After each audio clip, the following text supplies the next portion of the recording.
Cum ziceam, n-am mai fost pe Twitch, unde lumea mă aștepta cu sufletul la gură.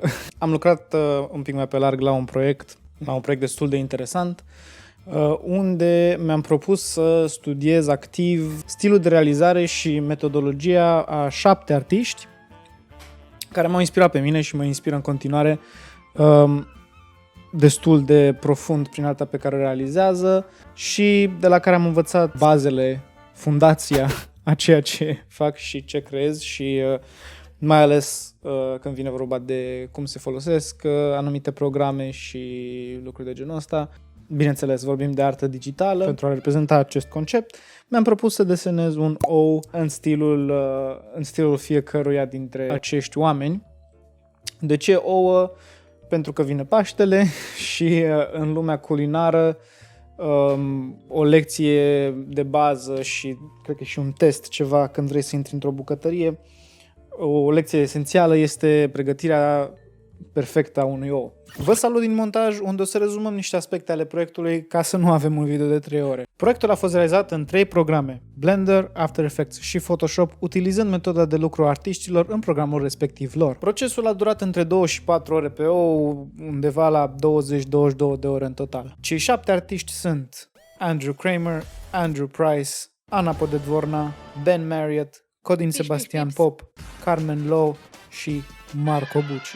O mică paranteză, bineînțeles că nu pretind să cunosc cu exactitate procesul intern al artiștilor care vor fi menționați. Ceea ce urmează sunt mai degrabă observații pe care le-am făcut eu despre stilul lor. Mulți dintre ei și ele realizează lucrări într-o varietate de stiluri, dar am încercat pe cât posibil să redau caracteristicile predominante și ceva mai universale ale fiecăruia și fiecăreia. Și asta este ce a ieșit.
Să recapitulăm pe scurt caracteristicile fiecărui ou. La Marco Bucci observăm în primul rând culori eterogene atât pentru obiecte cât și pentru fundal. Observăm de asemenea o varietate de culori, texturi și zgomot în tehnica pensulei, evidențierea conturului prin aglomerare de texturi și contrast de nuanță. Accentuarea selectivă a anumitor muchii prin estomparea altora, contrastare clară între punctele de înaltă lumină și de umbră totală pentru a reda profunzime și un aspect general semifigurativ care îmbină elemente de acuarelă sau pictură pe pânză cu elemente de desen sau cerneală. La Ana Podedvorna observăm o întâlnire a fotorealismului cu stilul pictural, o chestie destul de des întâlnită în concept art. Observăm texturi cu detaliu subtil, contrast puternic, lumină dramatică, umbre prezente, marcarea subiectului prin prezența unei surse de lumină plasată în spatele lui, lipsa de detaliu în fundal, emulând un efect de profunzime a planului, sau cum îi se mai spune, depth of field, contur delimitat clar fie prin valoare, fie prin culoare și în final observăm un interes general către elemente de magie sau natură. Pentru Codin Sebastian Pop, oul se compune din mai multe stiluri pe care el le abordează atât în serialul Roboți, cât și în thumbnail-urile de la DPS, cadre de la Bea cu mine sau alte colțuri întunecate ale universului unde putem găsi firmituri din arta lui. Observăm elemente de desen grafic digital, creion sau cerneală, elemente de marker art, dar și elemente de colaj digital, cum ar fi diverse texturi aplicate cu blending moduri diferite. Pe lângă asta, observăm o compoziție destul de aglomerată din punct de vedere textural, dar unde contrastele de nuanță evidențiază obiectele. Culorile sunt în mod general saturate, iar ca motiv vizual regăsim elemente de mâzgă, lichid sau stropi. În stilul lui Carmen Lo, subiectul este destul de des iluminat puternic, global, deci nu putem regăsi umbre foarte prezente. Observăm pe lângă asta o paletă complementară de culori, unde, din nou, subiectul este evidențiat prin contrast de nuanță. Texturile sunt minimale, oferind un aspect delicat cadrului, deși tehnica pensului este vizibilă. Observăm note suprarealiste în juxtapunerea subiectului cu elemente cerești, cum ar fi stele sau simbolistică planetară.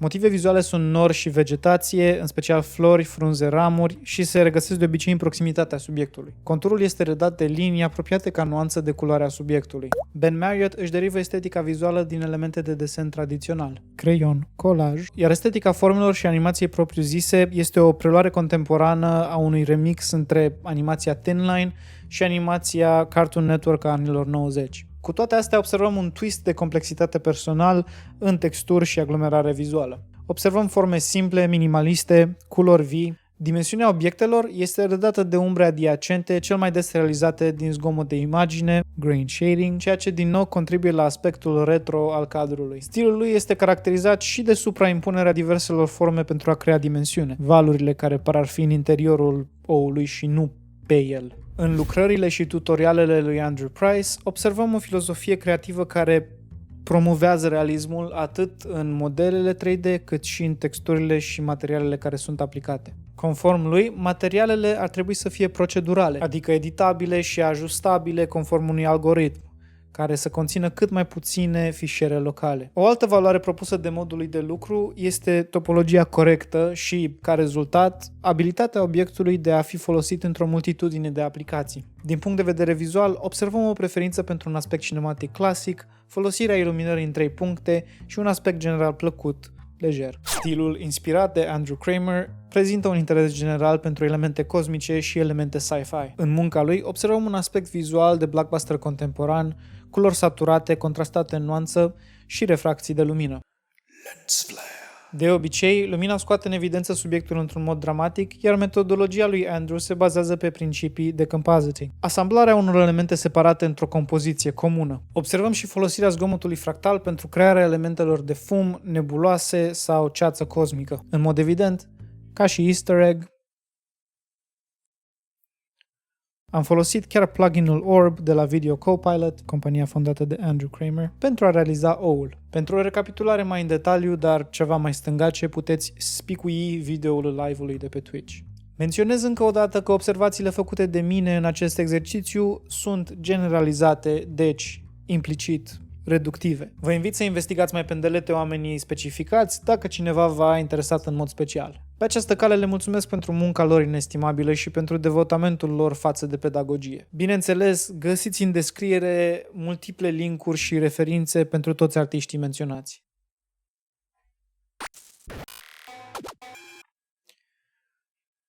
Mersi încă o dată și seară bună!